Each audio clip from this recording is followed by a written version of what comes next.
जय हिंद। नमस्कार साथियों। यूपी पुलिस कांस्टेबल में 32,679 पदों पर फाइनली नई भर्ती आ चुकी है और जिसका ऑफिशियल नोटिफिकेशन भी जारी कर दिया गया है, जो कि आप सभी लोग मेरे स्क्रीन पर देख सकते हैं। और सबसे बढ़िया बात यह है कि आज से ही यानी 31 दिसंबर 2025 से ही इसके लिए ऑनलाइन आवेदन भी शुरू कर दिया गया है, तो आप लोग आज से आवेदन कर सकते हैं। तो आज के इस वीडियो में मैं आप सभी को बताऊंगा कि किस प्रकार से आप सभी को इसके लिए ऑनलाइन आवेदन फॉर्म भरना है बिना गलती किए हुए, और इसके बारे में पूरा जानकारी मैं आपको बताते हुए चलूंगा। जैसे कि इसका एज लिमिट क्या है, फॉर्म भरने का डेट कब से कब तक है, कितना पैसा लग रहा है, क्या सिलेक्शन प्रोसेस वगैरह है, सब कुछ मैं आपको बताऊंगा। तो वीडियो को शुरू से लेकर के अंत तक आप लोग जरूर से देख लीजिएगा। तो सबसे पहले एक नज़र में आप लोग देख लीजिए, ये इसका ऑफिशियल नोटिफिकेशन है। कहाँ से डाउनलोड करना है ये भी मैं आपको बता दूंगा, ठीक है। तो अप्लाई करने का प्रोसेस बताने से पहले हम इसके बारे में आपको पूरा जानकारी दे देते हैं, जो कि आपको होना बहुत ही जरूरी है। देखिए, इस वेबसाइट का लिंक मैं डिस्क्रिप्शन में दे दिया हूं और कमेंट में भी पिन कर दिया हूं। या तो गूगल पर आप लोग जा करके लिखिएगा सरकारी रिजल्ट क्रैक.com, तो ये वेबसाइट खुलेगा। और इस वेबसाइट पर आने के बाद यहाँ पर आपको फर्स्ट में दिख जाएगा यूपी पुलिस कांस्टेबल वैकेंसी 2025, ठीक है। इस पर आपको क्लिक करना है। इस पर जैसे क्लिक करेंगे तो इस प्रकार से आपका साइट ये खुल करके आ जाएगा। अब यहाँ पर देखिए पूरा जानकारी यहाँ पर दिया हुआ है, अप्लाई करने का भी लिंक आपको यहीं पर मिल जाएगा। तो सबसे पहले इसका डेडलाइन की बात करें तो आज से यानी 31 दिसंबर 2025 से इसके लिए ऑनलाइन आवेदन शुरू कर दिया गया है। और इसका जो लास्ट डेट है वो है 30 जनवरी 2026, ठीक है। बाकी पेमेंट का है 2 फरवरी 2026, ठीक है। उसके बाद बात करें एप्लीकेशन फी का, तो जनरल, ईडब्ल्यूएस और अदर स्टेट का 500 रुपये लगता है, ओबीसी का और एससी एसटी का 400। बात करें इसका एज लिमिट, एज जो है कब से कब तक रखा गया है, तो कम से कम 18 साल रखा गया है। कब तक, तो 1 जुलाई 2025 तक आपका अगर 18 साल होता है तो आप इस वैकेंसी के लिए एलिजिबल है और इसका फॉर्म को भर सकते हैं। मैक्सिमम एज की बात करें तो 18 से मैक्सिमम जो एज है वो 22 साल है मेल के लिए और 25 साल है आपका फीमेल के लिए। कब से कब तक, तो 1 जुलाई 2025 तक आपका काउंट किया जाएगा, ठीक है। उसके बाद बात करें तो ये सिर्फ इंटर पास ये वैकेंसी आप सभी को भी पता होगा, ठीक है। अब बात करते हैं कि देखिए 32,679 जो वैकेंसी है वो कितने प्रकार के इसमें अलग अलग है। देखिए, कांस्टेबल पीएससी का है 15,131 वैकेंसी, कांस्टेबल एसएसएफ का है 1341, जेल वार्डर मेल का है, जेल वार्डर मेल का जो है 3279, फीमेल का 106 है। उसके बाद यहाँ देखिए कांस्टेबल सिविल पुलिस का मेल और फीमेल का 10,469, कांस्टेबल पीएससी फीमेल का 2282 और कांस्टेबल माउंटेड का 71। टोटल मिलाकर के हो जाता है 32,679 वैकेंसी, ठीक है। अब हम बात करते हैं कि इसके लिए ऑनलाइन आवेदन कहाँ पे करना होगा, लिंक कहाँ पर मिलेगा। तो इसी आर्टिकल में आप नीचे आइएगा तो यहाँ पर दिखाई देगा अप्लाई ऑनलाइन का एक लिंक, इस पर आपको क्लिक कर देना है। इस पर आप लोग जैसे क्लिक करेंगे तो इस प्रकार से आपका साइट खुल जाएगा। हाँ, और किसी को डाउनलोड करना ऑफिशियल नोटिफिकेशन तो इस लिंक पर क्लिक करेंगे तो इस प्रकार से नोटिफिकेशन डाउनलोड हो जाएगा, ठीक है। तो यहाँ पर आने के बाद आप सभी को क्या करना है, फॉर्म भरने के लिए दो प्रक्रिया है। सबसे पहले कि अगर आप यूपी पुलिस का कभी भी फॉर्म भरे होंगे तो आप जरूर से अपना ओटी या रजिस्ट्रेशन किए होंगे। तो आपको क्या करना है, डायरेक्ट यहाँ पर लॉगिन करना है। 3 प्रकार का लॉगिन ऑप्शन दिया हुआ, तीनों में से किसी प्रकार को अपना करके लॉगिन करना है, फिर आगे का फॉर्म भरना है। अभी हम आपको वीडियो में बताएंगे, वीडियो में बने रहिएगा। लेकिन अगर अभी तक आपने यूपी पुलिस का कोई भी फॉर्म को नहीं भरा है, कभी भी नहीं, पहला बार आप भरने जा रहे हैं इंटर पास करके, तो आपको पहले ओटी या रजिस्ट्रेशन करना होगा। फिर जब रजिस्ट्रेशन करेंगे तो आपको एक रजिस्ट्रेशन नंबर और पासवर्ड मिलेगा। फिर उसके बाद आप लोग यहाँ लॉगिन करेंगे और अपना फॉर्म को भरेंगे। तो ओटी या रजिस्ट्रेशन कैसे करना है एक बार मैं आपको शॉर्ट में बता देता हूँ। तो रजिस्टर हेयर का यहाँ पे ऑप्शन दिख रहा होगा, इस पर आपको क्लिक कर देना है। जैसे इस पर आप लोग क्लिक करेंगे तो आपका जो ओटी या रजिस्ट्रेशन है, वन टाइम रजिस्ट्रेशन, ये सिर्फ आपको एक बार ही करना होता है। एक बार अगर आप इसे कर लिए तो यूपी पुलिस का कभी भी वैकेंसी आएगा, कोई भी दरोगा का हो या कांस्टेबल का हो या तो फिर एएसआई का हो, तो आप इसी ओटीआर नंबर से भरेंगे, ठीक है। तो ओटीआर रजिस्ट्रेशन कैसे होगा, देखिए 4 प्रकार, यहाँ पे 4 स्टेप में होगा। पहला, आप लोग यहाँ पर अपना ईमेल और मोबाइल नंबर को डाल करके ओटीपी यहाँ पे डाल करके वेरीफाई करेंगे। दूसरा बार में यहाँ पर डॉक्यूमेंट, यहाँ पर जो है वेरिफिकेशन होगा। तीसरा बार में आपके बारे में पूछा जाएगा, व्यक्तिगत जानकारी। और चौथा में आपको अपना पासवर्ड बना लेना है। बनाने के बाद आपको पूरा रजिस्ट्रेशन कर लेना है। रजिस्ट्रेशन कर लेंगे तो आपके ईमेल आईडी और मोबाइल नंबर पर आपको जो है यूजर नेम और पासवर्ड चला जाएगा, मतलब ओटी या रजिस्ट्रेशन आईडी चला जाएगा। अब आपको क्या करना है, यहाँ पर आपको आना है लॉगिन वाले पेज पर। अब यहाँ पर लॉगिन विथ अकाउंट पर या लॉगिन विथ आधार आईडी पर आपको क्लिक कर लेना है। क्लिक करने के बाद आप सभी को क्या करना है, अगर आप आधार से करते हैं तो यहाँ पर आप सभी को आधार कार्ड से जो भी लिंक होगा फ़ोन नंबर वो आपको डालना है। उसके बाद उस पर ओटीपी जाएगा और ओटीपी डाल के यहाँ पर टिक करके आपको लॉगिन कर लेना है। लॉगिन करने के बाद आप सभी के सामने कुछ इस प्रकार से इसका डैशबोर्ड ओपन होगा और यहाँ पर 4 ऑप्शंस आपको दिखाई देंगे। पहला तो आपका है जनरल इंस्ट्रक्शंस, जो अभी मैं आपको दिखा रहा हूँ। दूसरा है ऑनलाइन एप्लीकेशन, तीसरा है एप्लीकेशन हिस्ट्री, चौथा है मॉडिफाई ओटीआर डिटेल। तो फॉर्म भरने के लिए आपको ऑनलाइन एप्लीकेशन यहाँ पर क्लिक करना है, या तो फिर यहाँ पर भी ऑनलाइन एप्लीकेशन है, आपको दोनों में से कहीं भी क्लिक कर लेना है। क्लिक करने के बाद अभी जो है यूपी पुलिस में जितना भी वैकेंसी आया हुआ है यहाँ पर पूरा आपको दिखाई देगा। तो आपको जो सबसे ऊपर वाला दिख रहा है उत्तर प्रदेश पुलिस में आरक्षी नागरिक पुलिस एवं समक्ष पदों पर सीधी भर्ती 2025, यहाँ पर आपको दिख रहा होगा नोटिफिकेशन नंबर 7/2025। ठीक है, तो यहाँ पर आपको यही वाला 32,679 जो पोस्ट है वो आया हुआ है, यही वाला है। ठीक है, जिसका है देख सकते हैं 31 दिसंबर 2025 से स्टार्ट है और 30 जनवरी 2026 तक यहाँ पर चलेगा, इसका फॉर्म का डेट है। ठीक है, तो यहाँ पर आपको टिक करके क्या करना है, अप्लाई वाले सेक्शन पर क्लिक कर देना है। अब आप सभी के सामने कुछ इस प्रकार से फॉर्म भरने का पेज खुल करके आ जाएगा और यहाँ पर आपका कुछ जानकारी पहले से भरा हुआ रहेगा जो कि आप इसे एडिट नहीं कर सकते हैं। जैसे आपका नाम, जेंडर, आपका क्या है सिटीजन, आपका पिता का नाम, मोबाइल नंबर, ईमेल आईडी, ये सब आपका पहले से भरा हुआ रहेगा जो आपने ओटीआर रजिस्ट्रेशन में दिया था। अब यहाँ पर आपको भरना क्या है, तो सिंपली और आपको नीचे आना है। जैसे ही आप सभी लोग नीचे आएंगे तो यहाँ पर आपको पहला तो भरना होगा माता का नाम, अपने माता जी का नाम यहाँ पर आप लोग भरेंगे। उसके बाद यहाँ पर आपको दिखाई दे रहा होगा वैवाहिक स्थिति, आप शादीशुदा हैं या सिंगल हैं या डाइवोर्स आपका हुआ है, तो जो भी है आप यहाँ पर आप लोग यहाँ पर सेलेक्ट करेंगे, अनमैरिड या मैरिड। ठीक है, जो भी है।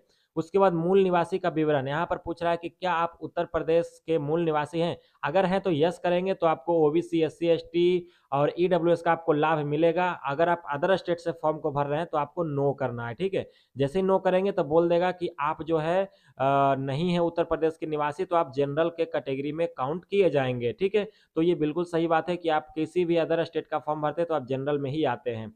उसके बाद आपको नीचे आना है। अब यहाँ पर आप सभी का जो है पता एवं विवरण पूछ रहा है, यानी कि आपका जो है एड्रेस का पूरा डिटेल पूछ रहा है कि आप बताइए कौन सा राज्य से। सबसे पहले आप सभी को अपना राज्य यहाँ पे बताना है। जैसे कि मैं बिहार से हूँ तो बिहार यहाँ पे डाल दिया।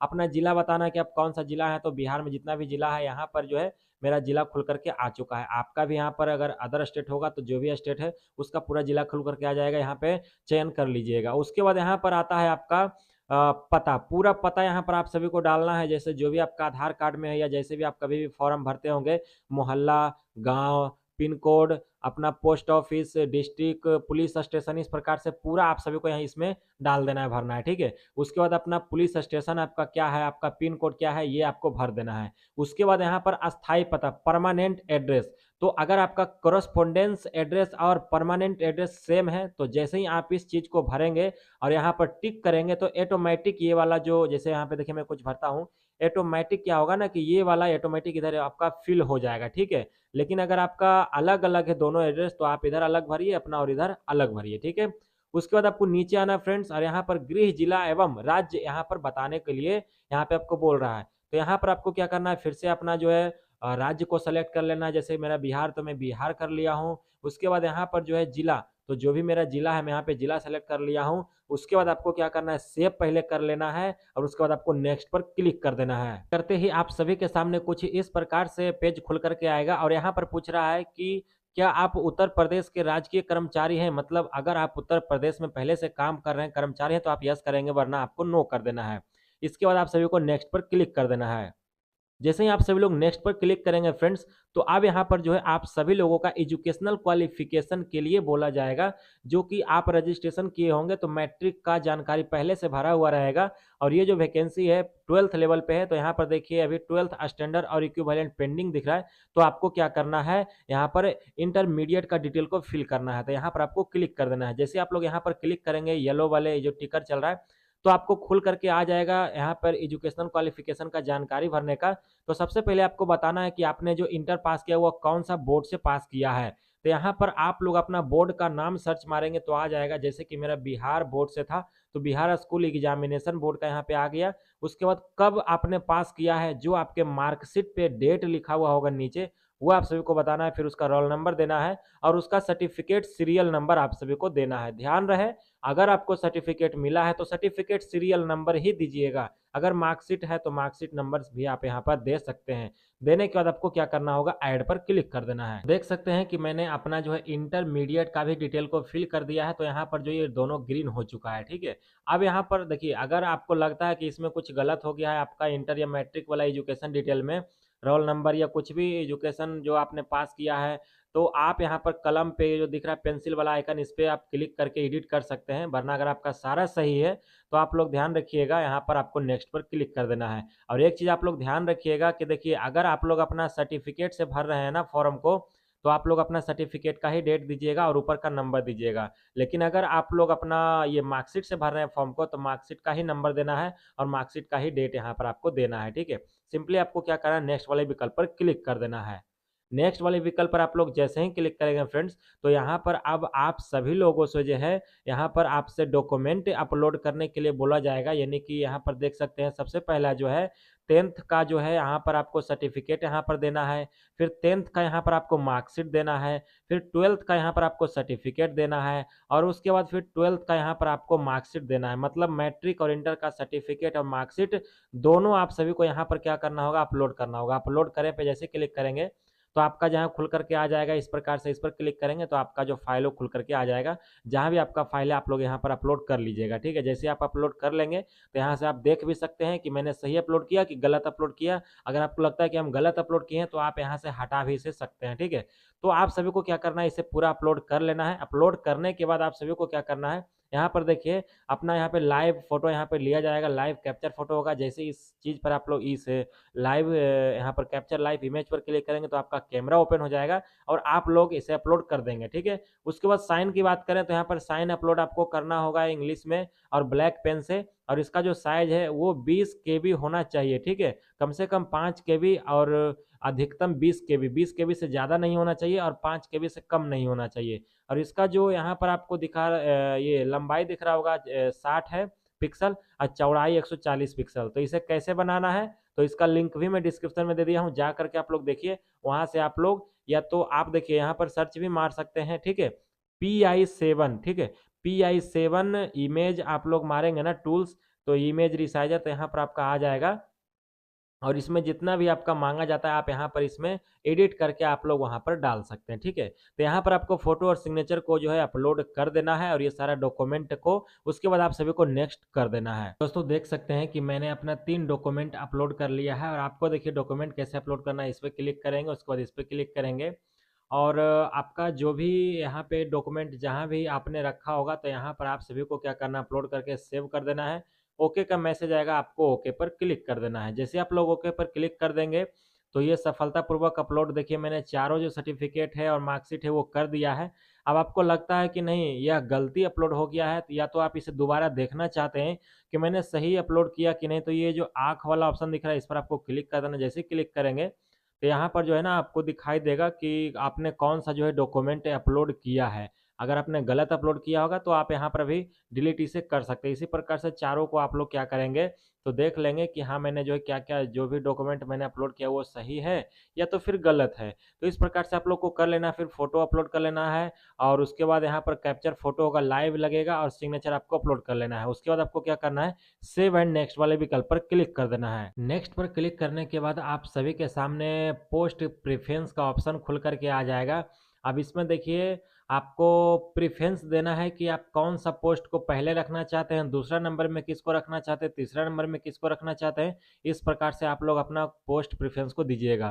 तो इसको देने के लिए आपको इसको समझना पड़ेगा। देखिए कौन सा जो है यहाँ पे नेम ऑफ पोस्ट में कितना आपका वैकेंसी है। जैसे कि कांस्टेबल PSC आर्म्ड पुलिस में आपका है 15,131 वैकेंसी, ठीक है। तो हम जो है इसे रखना चाहते हैं 1 नंबर पे। तो यहाँ पर देखिए दिख रहा है constable PSC armed police male के लिए यहाँ पर आपको ऑप्शन आ रहा होगा प्लस वाले, इस पर क्लिक करेंगे तो ये ऐड हो जाएगा। उसी प्रकार से दूसरा नंबर पर आपको कौन देना है, तो यहाँ पर देना है हमको सिविल पुलिस वाला, ठीक है। तो यहाँ पर हम देंगे सिविल पुलिस मेल और फीमेल वाला।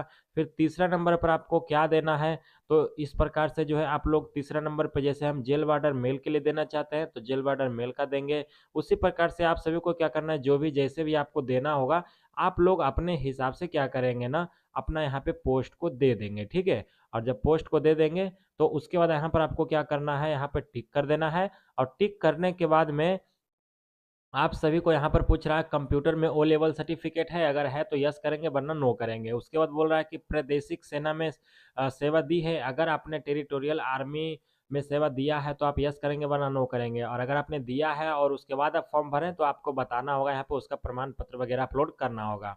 यहाँ पर हम नो करते हैं। उसके बाद पूछ रहा है कि क्या आपने जो है एनसीसी किया है 20 सर्टिफिकेट के साथ में, तो अगर आप किए होंगे तो आप यस करेंगे वरना यहाँ पे नो कर देंगे, ठीक है। उसके बाद आपको आना है और यहाँ पर देखिए, यहाँ पर जो है डिक्लेरेशन दिया गया है, सभी डिक्लेरेशन को यहाँ पर आपको टिक कर देना है, टिक करना है। उसके बाद में यहाँ पर देखिए मैं टिक कर देता हूँ, सभी डिक्लेरेशन को टिक कर देना है। और उसके बाद आप सभी को अतिरिक्त यहाँ पे देखिए एडिशनल डिटेल आ रहा है, ये मेन है। अब मैं आपको बताता हूँ अच्छे से इसके बारे में, ठीक है। तो पहला जो है, मैं घोषणा करता या करती हूँ कि मैं अविवाहित या विधुर विधवा हूँ, या मेरे केवल एक ही जीवन साथी है। और मैं यह भी घोषणा करता या करती हूँ कि मैंने किसी ऐसी स्त्री पुरुष से विवाह नहीं किया है जिसका पहले से ही जीवन साथी जीवित है। तो यहाँ पर आपको यस कर देना है। अगर नो करेंगे तो आप समझ लीजिए ये जो भी पूरा बोल रहा है ना, आप इसको तोड़ दीजिए, ठीक है ना। यहाँ पे आप यस करना है। उसके बाद है कि यहाँ दूसरा नंबर में, मैं घोषणा करता या करती हूँ कि मुझे विधि द्वारा स्थापित किसी भी न्यायालय द्वारा कभी भी दोषी नहीं ठहराया गया है। तो यहाँ पर भी आपको क्या करना है, तो यस करना है।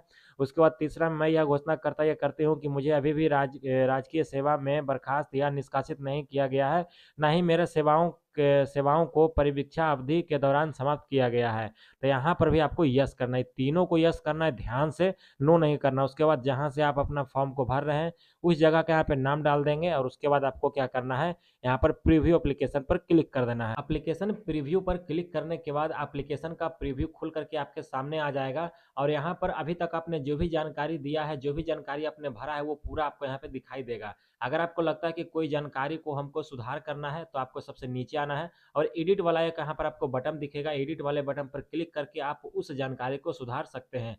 लेकिन अगर आपको लगता है कि सारा जानकारी सही है तो आपको क्या करना है, सबमिट वाले विकल्प पर क्लिक कर देना है। सबमिट पर क्लिक करने के बाद आप सभी के सामने यहाँ पर देखिए एक पॉपअप मैसेज खुल करके आ गया है कि आवेदन जमा करने के बाद जितनी बार चाहे संशोधन कर सकते हैं, लेकिन भुगतान पूरा हो जाने के बाद कोई बदलाव नहीं हो सकता है।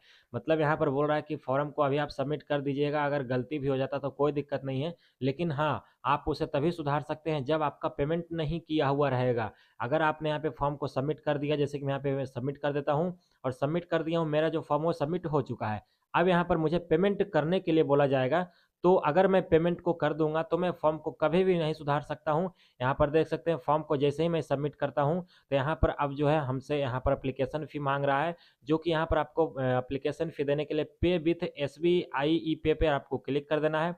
उसके बाद यहाँ पर आपको टिक करके आगे बढ़े प्रोसीड पर आपको क्लिक कर देना है। जैसे आप सभी लोग इस पर क्लिक करेंगे तो आपका जो पेमेंट करने का बहुत सारा ऑप्शन आ जाएगा, यूपीआई से, नेट बैंकिंग से, क्रेडिट कार्ड, डेबिट कार्ड से। तो आप चाहें तो किसी से भी पेमेंट अपना कर सकते हैं, जैसे क्यूआर कोड यूपीआई हो गया, तो आप यहाँ पर पेमेंट कर देंगे, आपका जो स्लिप है वो जनरेट होकर के आ जाएगा। तो आप कुछ इस प्रकार से जो है अपना यूपी पुलिस कांस्टेबल का जो है फॉर्म को भर सकते हैं, जो कि 32,679 पदों पर ये आया है। तो साथियों, मैंने पूरा इस वीडियो में जानकारी दिया कि किस प्रकार से आप सभी लोग यूपीएसआई का फॉर्म को भर सकते हैं। अभी मैं पेमेंट नहीं किया हूं क्योंकि मैं उसे फिर से जांचूंगा कि कोई जानकारी तो गलत नहीं है, क्योंकि मैं खुद का फॉर्म भर रहा हूं, इसलिए मैं आपको बिल्कुल बारीकी से समझाया हूं, ठीक है। तो चलिए दोस्तों, मैं फिर से मिलता हूं अगले वीडियो में, और अगर आपका कुछ जानकारी आपको चाहिए तो आप कमेंट कीजिएगा, आपको पूरा जानकारी मिल जाएगा, ठीक है। बाकी समय समय पर इस वेबसाइट पर आप लोग आते रहिएगा, पूरा जानकारी आपको इस वेबसाइट पर मिलते रहता है, जैसे सरकारी रिजल्ट, आपका एडमिट कार्ड हो गया, आपका ये नया नया वैकेंसी जो भी आ गया, पूरा जानकारी आपको इस वेबसाइट पर मिलते रहता है, ठीक है। चलिए दोस्तों, फिर से मिलते हैं अगले वीडियो में, तब तक के लिए आप सभी को वीडियो देखने के लिए